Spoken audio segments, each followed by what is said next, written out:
Afghanistan and Pakistan are facing renewed tensions following deadly cross-border clashes along the disputed Durand Line. Heavy border clashes erupted between Afghanistan and Pakistan late on Saturday, leaving dozens of troops dead on both sides. The violence marks one of the world's flare-ups since the Taliban took control of Kabul in 2021, plunging bilateral relations to a new low. Afghanistan's Taliban forces launched coordinated attacks on Pakistani troops along their shared border on Saturday night. Kabul described the assault as retaliation for airstrikes it claimed were carried out by the Pakistani army on Afghan soil on Thursday. Pakistan, however, did not directly acknowledge the airstrikes, but maintained that it had the right to defend itself from growing cross-border militancy originating from Afghanistan.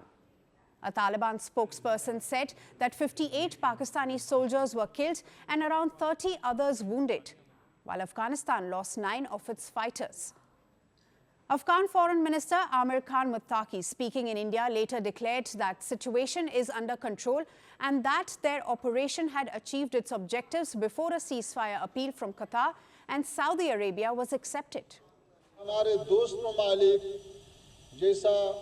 Qatar और Saudi Arabistan उन्होंने ख्वास्ता उन्होंने तलब किया कि अभी जंग रुकना चाहिए तो हमारे तरफ से जंग रुका हुआ और अभी हालात कंट्रोल में हैं तो हम अच्छा ताल्लुकात चाहते हैं। अच्छा रात जो 4 घंटे हमारे तरफ से जो इंतकामी ऑपरेशन हुआ तो उन्होंने अपने अहदाफ को हासिल किया और जाहिर है कि हम ज़्यादा से ज़्यादा इसका ख्याल रखता है कि इस सिलसिले में आवाम को नुकसान न पहुंचे। US President Donald Trump offered to mediate while departing for his visit to Israel shortly after brokering the Gaza ceasefire. This will be my 8th war that I've solved. And I hear there's a war now going between Pakistan and Afghanistan. I said, I'll have to wait till I get back. You know, I'm doing another one because I'm good at solving wars. I'm good at making peace. And it's an honor to do it. Meanwhile, Iran on Sunday urged restraint as tensions between the neighbours escalated. Tehran also said it stood ready to mediate between Pakistan and Afghanistan, emphasizing the need to respect each other's territorial integrity and sovereignty. Afghan officials further alleged that Thursday's Pakistani action was an airspace violation, insisting that no major damage was caused, but vowing to defend Afghanistan's sovereignty. Islamabad, on the other hand, offered a sharply different account. The Pakistani military said 23 of its soldiers were killed, while more than 200 Taliban and affiliated fighters died in the clashes.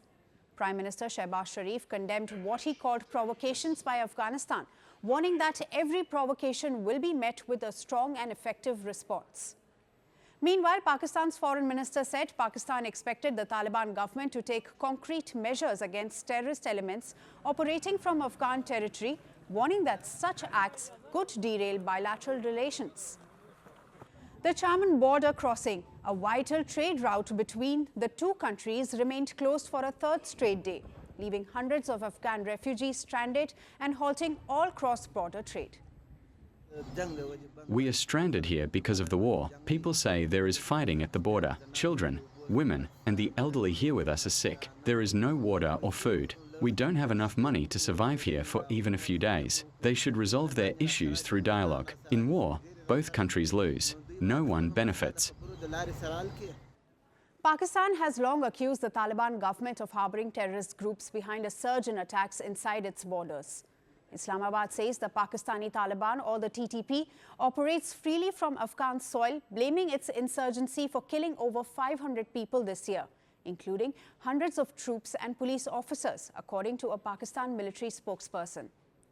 Despite repeated diplomatic engagements, Pakistan maintains that Taliban has refused to act against TTP strongholds in Afghanistan. A recent UN report echoed Islamabad's concern, stating that the TTP continues to receive logistical and operational support from the Taliban regime in Kabul. The weekend's border violence has once again highlighted the fragile peace between the two neighbours. With key crossings sealed, trade disrupted, and trust at its lowest point in years. Both sides face mounting pressure to return to diplomacy over confrontation. Want the facts? The latest developments? News that gets straight to the point. Well, we've got all three just for you. This is Firstpost Live, a brand new show, your window into what really matters. Don't miss it.